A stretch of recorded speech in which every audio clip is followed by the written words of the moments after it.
नामांकन का आज आखिरी दिन और सारे प्रत्याशियों की घोषणा के बाद में जब दोनों पार्टियों के सारे प्रत्याशी घोषित हो चुके हैं, अब मैं आश्वस्त नहीं विश्वस्त हूं कि भारतीय जनता पार्टी प्रचंड बहुमत के साथ सरकार में आने वाली है।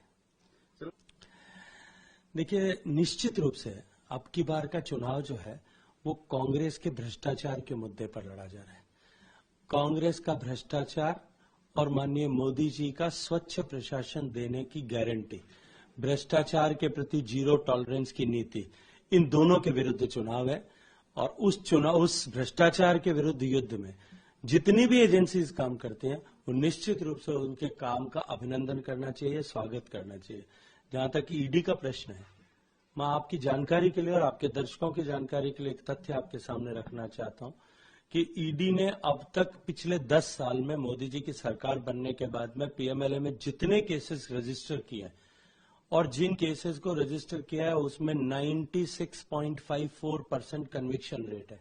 दुनिया की किसी इन्वेस्टिगेशन एजेंसी में ये कन्विक्शन की रेट, जिसमें सजा हुई और चार्जशीट हुआ, ऐसी कोई भी रेट आप मुझे बता सकते हैं, कोई अनपैरेलल है। और उसमें भी जिन पॉलिटिकल लोगों जो पब्लिक रिप्रेजेंटेटिव रहे हैं, अभी हैं या कभी रहे होंगे, उनके खिलाफ जो केसेस रजिस्टर हुए उसका प्रतिशत 3 से भी कम है।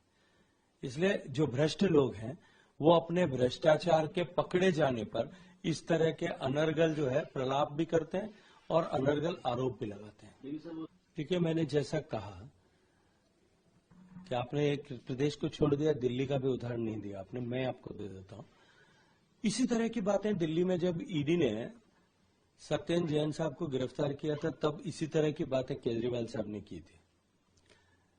जब मनीष सिसोदिया जी को किया था तब भी की थी। लेकिन सुप्रीम कोर्ट तक सब जगह से जमानत रद्द होने के बाद में पिछले 6 महीने में आपने किया, 1 साल में केजरीवाल साहब के नाम से सत्येंद्र जैन का नाम सुना है उनके मुंह से। थोड़े दिन बाद में मनीष सिसोदिया का भी बंद हो जाएगा। जिसको सुप्रीम कोर्ट तक राहत न मिली हो, इसका मतलब कहीं ना कहीं सब्सटेंस होगा। और अगर सब्सटेंस है तो मैं आपसे पूछना चाहता हूं और आपके दर्शकों से पूछना चाहता हूं कि क्या कार्रवाई होनी चाहिए कि नहीं होनी चाहिए।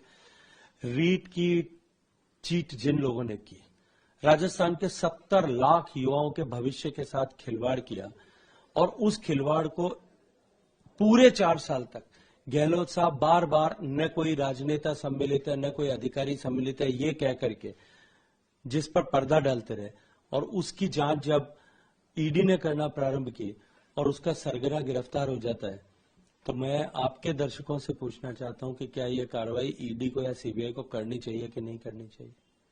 जवाब आप दर्शकों से पूछिए, पब्लिक अपने आप देगी। सर, काफी चुनाव लड़ेंगे। अभी तो प्रधानमंत्री चेहरा है, कमल का फूल चेहरा है, बाद में विधायक मिलकर के तय करेंगे कि कौन चेहरा होगा। बाद में पार्लियामेंट्री बोर्ड जिस पर मोहर लगाएगी उस चयन पे वही चेहरा होगा। लेकिन जो चेहरा होगा वो चेहरा यशस्वी मुख्यमंत्री और उसका कार्यकाल यशस्वी, हम सब मिलकर के पूरे प्राण और प्रण से उसको इंश्योर करेंगे। नमस्कार, मैं हूं मानक गुप्ता। अगर आपको हमारा ये वीडियो पसंद आया हो तो इसे लाइक और शेयर जरूर करें, और हां, हमें सब्सक्राइब और फॉलो करना ना भूलें ताकि आप देश और दुनिया की कोई खबर मिस ना करें। तो जुड़े रहिए हमारे साथ और देखते रहिए News 24।